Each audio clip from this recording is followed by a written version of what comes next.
Hello and welcome. This is another Cor Deo Online video. We're doing a little study in John's Gospel and we are looking at the 7 signs. This is John's plan to promote belief in Jesus.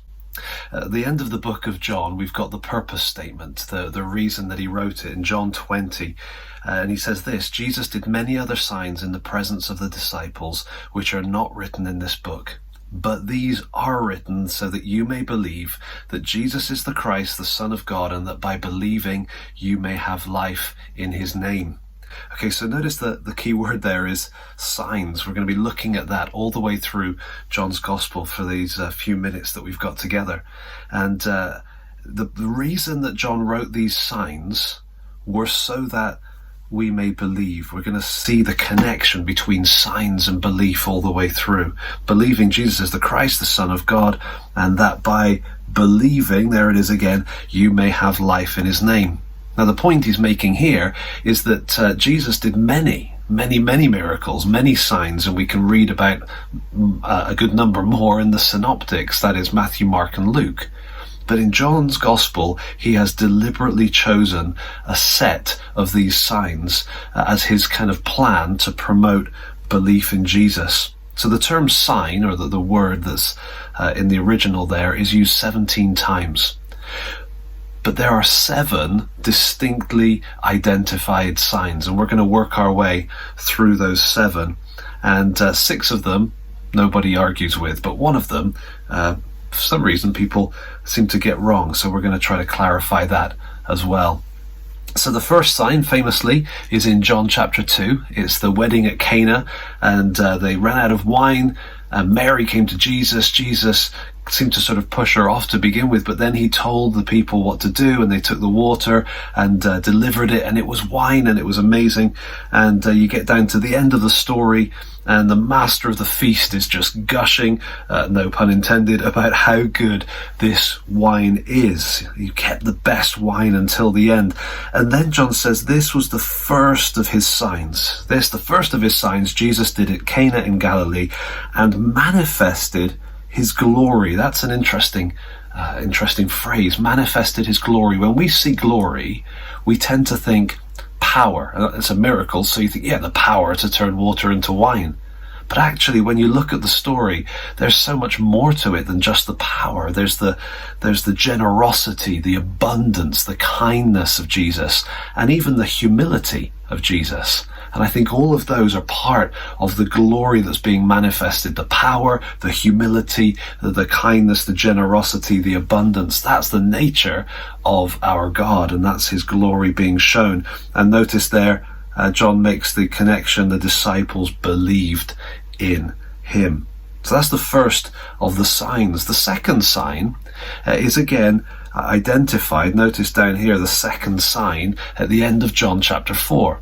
So John chapter 4, after the woman at the well, we get this one extra or final story in the section where Jesus again comes to Cana. So Cana is the link between the wedding and this one, where he'd made the water into wine. There was an official there whose son was ill, and when this man heard that Jesus had come from Judea to Galilee, he went to him and asked him to come down and heal his son, for he was at the point of death. So Jesus said to him, unless you see signs and wonders, you will not believe. And so the man said, come on, my son's going to die. And so Jesus said, go, your son will live. The man believed the word that Jesus spoke to him, and off he went. And then he gets closer to home, the servants meet him, and he says, the son's been healed. Oh, when was it?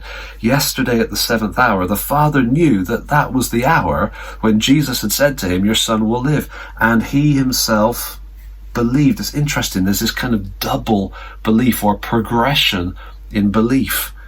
And that's the second sign. The progression of belief is a big theme all the way through John's Gospel. So we've had the water into wine, and now we've got the official's son, the first 2 signs. Let's keep going. The third sign comes in John 5. This is where the man was at the pool, and Jesus asked him if he wanted to be healed. He said, no one ever puts me in. And Jesus heals him. Verse 9, once the man was healed, he took up his bed and he walked. Now that day was the Sabbath. Now, I've deliberately put a short passage on the screen there, but I could put the whole thing. You wouldn't find the word sign in it. So why is this considered the third sign? Well, we have to kind of jump forward.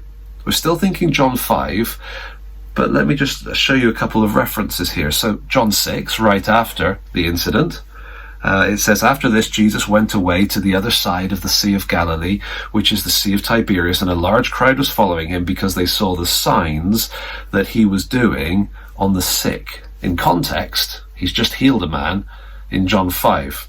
Okay, so it's a bit of a connection, but it's textually it's there.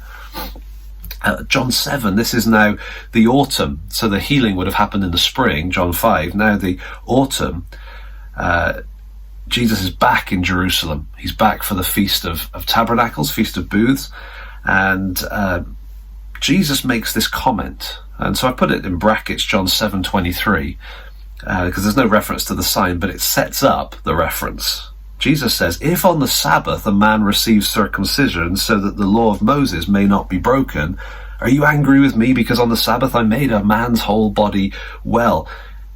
When did he do that? Back in the spring. And so in John 7, even though it's 6 months later, Jesus is still tying back to that healing in John 5. And so in verse 31, they were seeking to arrest him. No one laid a hand on him. His hour had not yet come. Many of the people believed in him. There's that phrase again. They said, when the Christ appears, will he do more signs than this man has done? And so signs, they could be referring back to the next one that comes in chapter 6, but in context, in Jerusalem, they're thinking back to John 5. And so I think John 5 is the third sign, the healing of the man. Even though in the passage it doesn't use the phrase or the word sign, here in 6 and then in 7, two passages that seem to be kind of looking backwards, they connect potentially for John 6 and certainly for John 7 back to the incident in John 5. So fourth sign, this one is in John 6. So John 5, the healing of the man, is in Jerusalem. John 6, Jesus is back up in Galilee, which is why that reference to signs could be back to the Cana incidents. But then the John 7 one, he's back to Jerusalem again. That's referring to John 5. Bit confusing, isn't it? But just track along. I'll give you the references again at the end. But in this one, in John 6, Jesus is back in Galilee again, and he feeds the 5,000, famous story. Verse 14, when the people saw the sign, there's the kind of flag for us, that he had done, they said, this is indeed the prophet who was to come into the world. The prophet, that's Deuteronomy language, the anticipated one coming, like Moses. So they've seen the sign of him feeding the crowds, and they're saying, this must be it, right? This must be him. John 6:26, Jesus answered them, truly, truly, I say to you, you are seeking me, not because you saw signs, but because you ate your fill of the loaves. Do not work for the food that perishes, but for the food that endures to eternal life, which the Son of Man will give to you. For on him God the Father set his seal. Then they said to him, what must we do to be doing the works of God? Jesus said, this is the work of God, that you believe in him whom he has sent. So they said to him, what sign do you do, that we may see and believe you? So there's seeing signs and believing. It's a kind of a sad story in a sense, because they saw the sign, verse 14, and they're saying, is this the Messiah? And then Jesus says to them, he clarifies, you're not coming after me because of signs. Like, those aren't getting through to you. You're coming after me because you're hungry. You enjoyed lunch yesterday and you'd like another meal today. And Jesus says, look, believe in him that God has sent. And they say, all right, so what sign are you going to do so that we can believe? And it suddenly becomes clear, no, they weren't getting it. Jesus had revealed something, but they were still looking for something more. I mean, he'd just given them a miraculous meal that's going to be recorded in all four Gospels, and they're saying, yeah, that was a nice meal. What about a sign?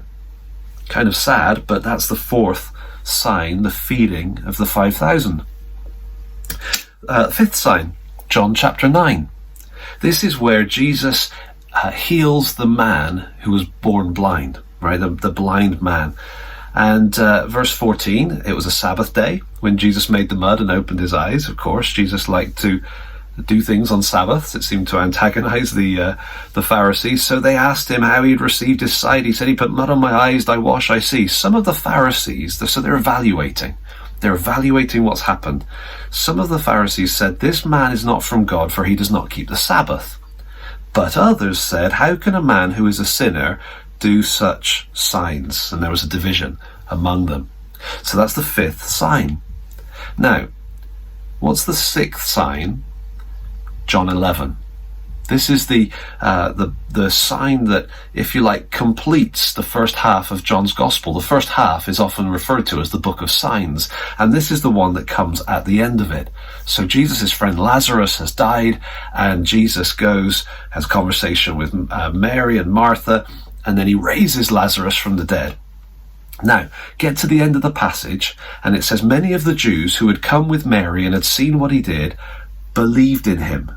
That keeps coming up, doesn't it? But some of them went to the Pharisees and told them what Jesus had done. So the chief priests and the Pharisees gathered the council and said, what are we to do? For this man performs many signs. If we let him go on like this, everyone will believe in him, and the Romans will come and take away both our place and our nation.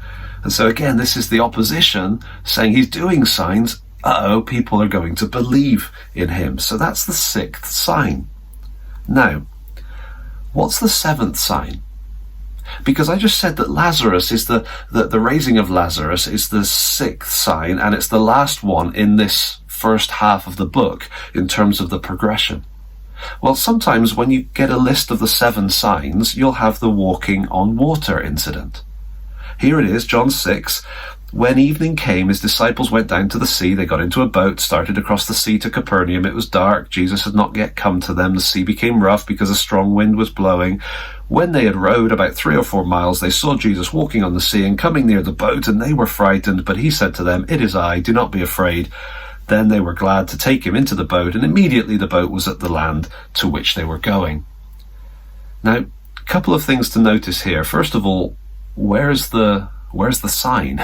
There's no reference to it being a sign. And if you looked around, all the references to signs are connected to other signs, not to this one. This isn't the 7th sign. This isn't in the list of signs. It is a miracle. It's interesting, actually, that it doesn't say much about it. We don't get Peter walking on water and all the things that happen. It's just kind of this brief story that comes in the middle of John 6, and you sort of think, why did John put it there? Well, this is probably the subject for another video, but the key here is this bit. When Jesus responds to them, what he says to them right there is the key to why this is in John's Gospel, but not one of the signs. He says here, literally, I am. It's one of the I am statements, and we'll do another video to look at the 7 I ams, not the I ams with something following, but the I ams with nothing following. Okay, so we will look at those. So this isn't the 7th sign. So if we were to make a list of the 7 signs, we would slot that one in progression at number 5, and that would make the raising of Lazarus number 7. And it seems to work. These are 7 miracles, all in the first half of John's Gospel. There you go. But I don't think so. That's not what is really going on. We've missed something in chapter 2. Right back in chapter 2, when Jesus cleansed the temple after the wedding at Cana, we've got this. The Jews said to him, "What sign do you show us for doing these things?" Jesus answered them, "Destroy this temple, in 3 days I will raise it up." The Jews then said, "It's taken 46 years to build this temple, and will you raise it in 3 days?" But he was speaking about the temple of his body. When therefore he was raised from the dead, his disciples remembered that he had said this, and they believed the scripture and the word that Jesus had spoken. You see, this is the 7th sign, but it's anticipated right at the beginning. We've got the water into wine in chapter 2. Same chapter, we get an anticipation of the ultimate sign. Then we get the progression.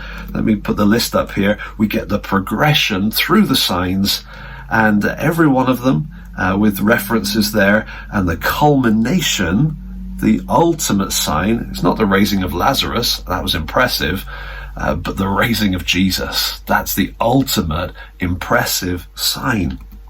And so, like we saw at the start, Jesus did many other signs, but these signs, these 7 signs are written so that you may believe that Jesus is the Christ, the Son of God, and that by believing you may have life in his name. That's the offer for us. And as we read through John's Gospel, be sure to look for the signs, and don't just look for them as an academic exercise. Look for them and allow them to do the work in you that John intended, to stir belief in who Jesus is, in what he's done, and so that we can have the life that he came to offer us. Thank you so much for watching.